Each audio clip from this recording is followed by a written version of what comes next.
Mic check 1 2, mic check 1 2. What up, what up? It's the AGM podcast, and I go by the name of JC.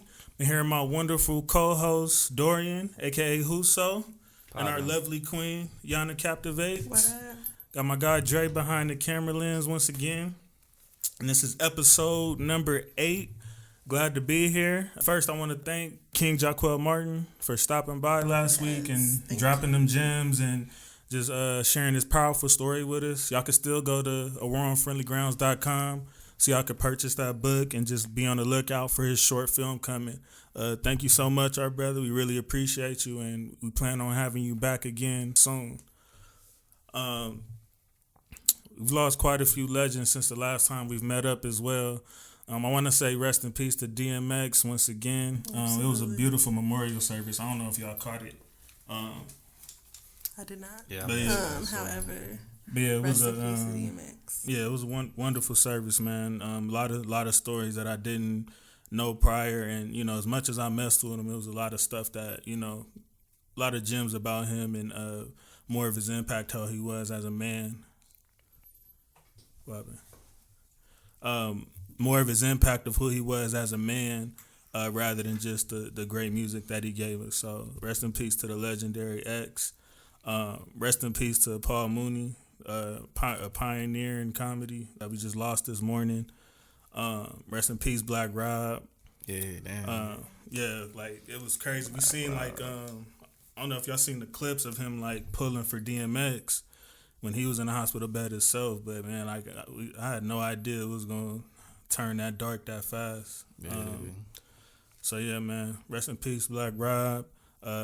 Rest in peace to the Bay's very own Shock G. Oh yeah, legendary, the man. For those who don't know, that is the man that gave us Tupac Shakur. Right. He was the first major artist to take him on tour, and that's how we ended up knowing Tupac Shakur that we knew and loved. So rest in peace, Shock G. But yeah, also that Paul Mooney piece, man. Talk about an icon in comedy for sure. Like he been around forever and wrote for all the greats from Richard Pryor, Eddie Murphy, your boy Chappelle. Yeah, Chappelle. You feel me? Negro Damas is a classic piece, and he's quoted as his famous quote: "Everybody want to be a nigga till it's time to be a nigga." Right. You feel me? Right. So yeah, rest in peace, condolences to all their families. Every single one of their families. For sure. I know they're going through a tough time. It's a legend to us, but it's their loved ones for them. Yeah, it's a brother, it's a son, it's a grandson. It's it's a lot. Right. All right, so just a few quick shout outs, man, before we get started. I want to give our first shout out to So Fresh, So Clean Mobile Detailing. Two brothers of mine, man. They they're a black owned mobile detailing service. So you can find them on IG at So Fresh, So Clean Mobile Detailing, and I wouldn't tell y'all about them if I didn't go to them myself. And they had, your boy had the new car smells, looking real sparkly, all that good stuff. So, make sure we support black businesses, man, and keep it going, because that's, that's the whole point of this. Shout out to my boy Ricky North. He got two new videos he dropped, Power Moves and Window Tint. One of the most lyrical dudes I know, dead or alive, mainstream, underground, whatever. He's one of the nicest I've ever been around. And he helped me direct one of my first music videos back when I was actually doing music. So big shout out to him. Y'all can go check his stuff out at Rick Hustle on IG. And AGM's very own Huso got some new music videos dropping soon. I ain't gonna tell y'all too much, but just be on the lookout for my boy. And yours truly actually has a cameo in one of those. Yes, so we got 2 of them. You know what I mean? Can't wait. And I haven't mentioned to y'all yet, but I will be relaunching my Etsy website very soon this weekend. So by the time this video's up, the Etsy website will be up. So go check it out. I'm gonna have plenty of deals. So go. Thanks. Beautiful for the beautiful paintings. Right. This is me back here, and this isn't even a representation of my best work for real. Another one of AGM's very own. You know what I'm saying? We got talent all across the board. Black excellence. You know what I mean? All right, so let's get it cracking. Quick shout out to Jay-Z and LL Cool J on their Hall of Fame inductions for Rock and Roll Hall of Fame. clap it up for them one time. I can't believe LL Cool J wasn't already in the Rock and Roll Hall of Fame. That's crazy. Yeah, the only one I had heard of before that was when we talked about Biggie. Yeah. So I was shocked that neither one of them were already in. I think Run DMC up in there too, if I'm not mistaken. Yeah, they for sure are. That's which is fitting. I mean, yeah, but it's still weird because it's like they in a Rock and Roll Hall of Fame, but they hip hop, so it's like that always. That's what we was talking about. We gotta get us a hip hop. Yeah, like nah, we for sure do. That's still like, and it's ridiculous that we don't have one already. I still don't know about your boy Biggie. He'd be up there. He would be, but we ain't gonna start that. Yeah, right, we're not gonna start up again. We're not gonna start up again. And then, last but not least, the legendary, the great, late Kobe Bean Bryant was inducted into the Hall of Fame this weekend. That was awesome. Very monumental for us. As you can see, he's representing us every time we turn this camera on and we turn these microphones on. Us all being born and raised in LA County. So I just want us to all, take a moment. Y'all want to start on the more, I guess, sad note or more cheerful note? Let's get the sad shit over. Okay, let's get the sad out the way. I figured I would say that. But so I want y'all to talk about where y'all were when y'all found out about the news and how, what was like y'all reaction to it? To Kobe? Yeah. Man, I was super happy that day. I had gone to this place called Waffle, and it's crazy. I remember it. You was happy, like no, the day started off. Good. It started off. Good. I'm like, wait, maybe we're not talking about because I was gonna have to clarify. Like, wait, are we talking about his death, or are we talking about him just when he got like? Come on now. All right. I started the day off really happy. It started off as a really good day. I was out with a lady friend. We had gone to breakfast. At a really good waffle spot in the valley. Okay. And on the way back to the house, I saw I was on social media, and I saw it was TMZ. I saw TMZ had stated that Kobe had passed away. Right. And typically, when you see somebody die, especially nowadays, you gotta kind of double check it. Right. For sure. You for sure? But it was TMZ. I triple check. I was not. I need to see 10 articles. Right. Exactly. It needs to be trending. It needs to be at the top. Exactly. So even with TMZ, I still had to look. I was like, nah. I mean, I know TMZ is usually typically incredible, but. Nah, not Kobe. So and then it's like a helicopter crash. So I started looking more, and sure enough, every news outlet was saying the same thing. And everybody on social media was echoing oh, review. Right. Whoa, and it just I can't even front. I'm not a super big basketball fan, but Kobe Bryant, and I didn't even realize it until that day that Kobe Bryant was such a pivotal and such a big part of my childhood and my upbringing, and then just being from LA, I'm automatically a fan of the Lakers. For sure. And it's you don't realize what somebody really means to you until they're gone. And so just reflecting over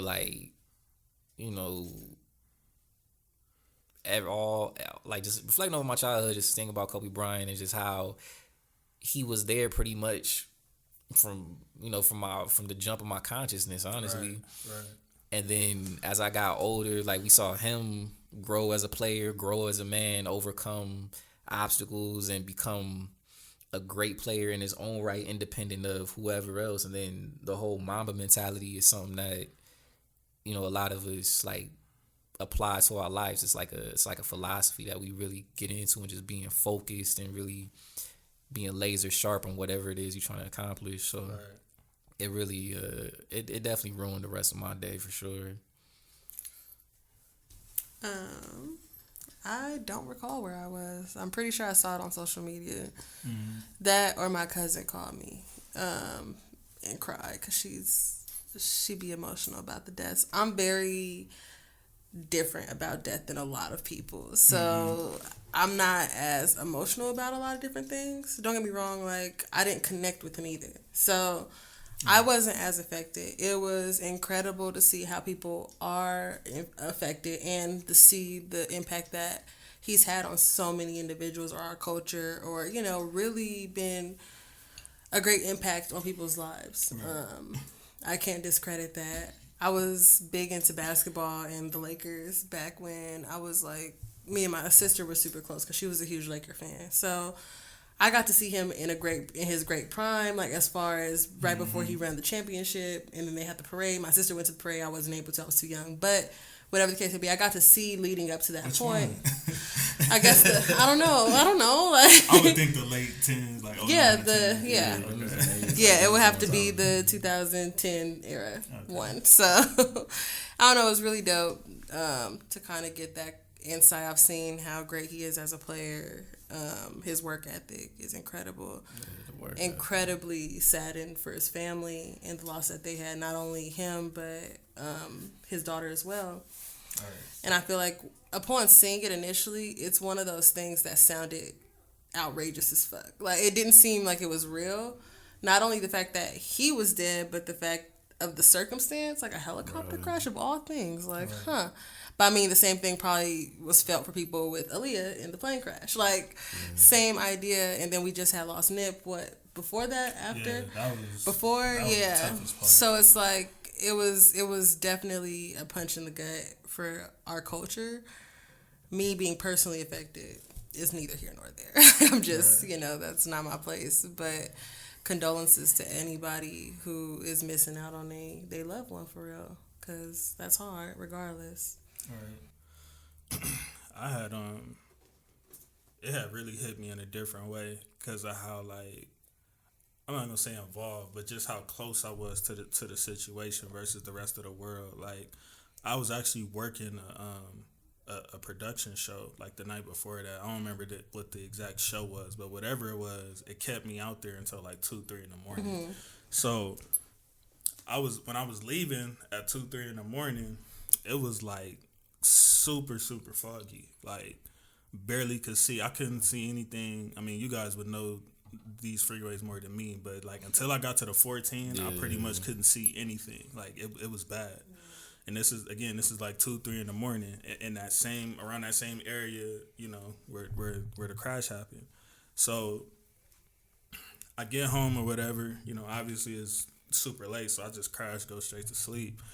And it was one of them days where I didn't get up till like probably like 12. So I get up at 12 or whatever. Actually, it wasn't even that I got up. People kept like blowing my phone up like nonstop, like kept calling me. So I'm thinking it's just somebody that wants something or somebody trying to bug me or trying to talk. And I just, I was so tired, I didn't feel like getting up to talk. So I just let it keep ringing.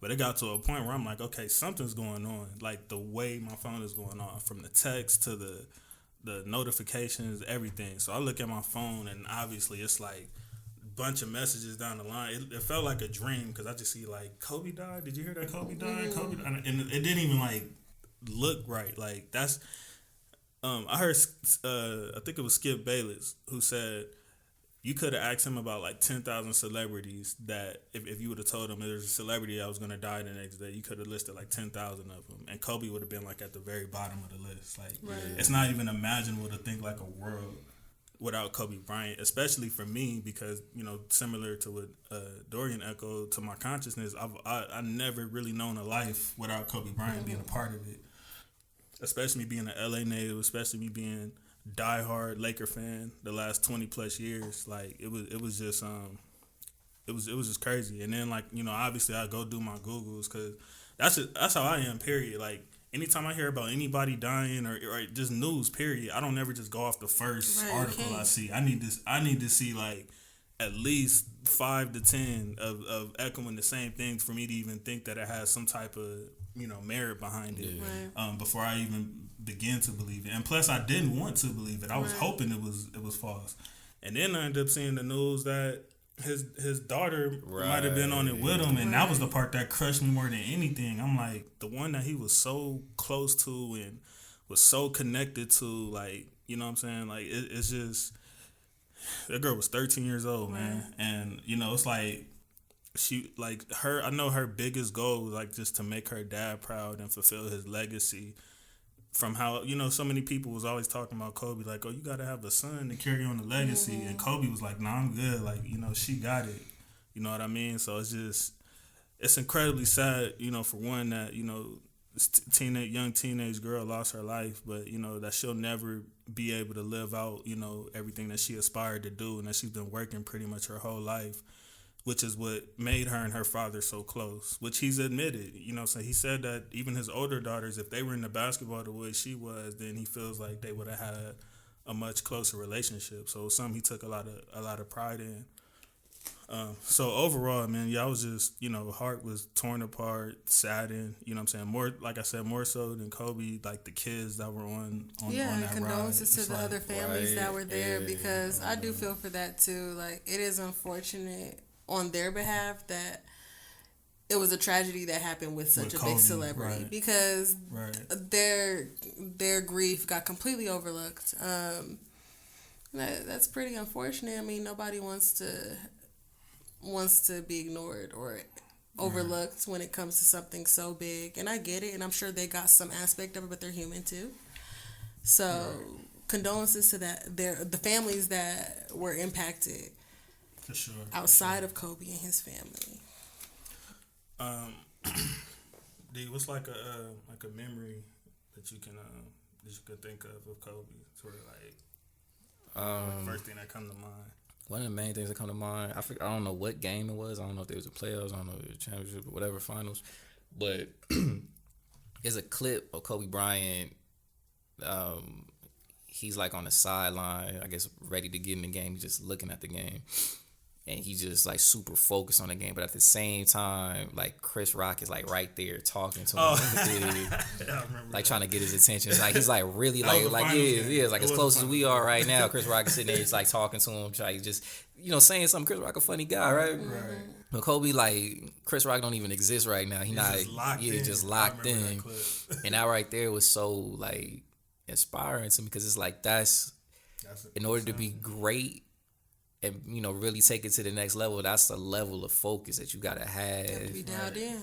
To like just block the ability just to block because he not only blocking Chris Rock out, he blocking everything out. You feel me? Like everything except the game out. I feel like that's part of Mamba mentality too. It's just tunnel vision on what your goals are. Period. Yeah. Tunnel vision on what you're focusing on, what your passions are, and what you're trying to achieve.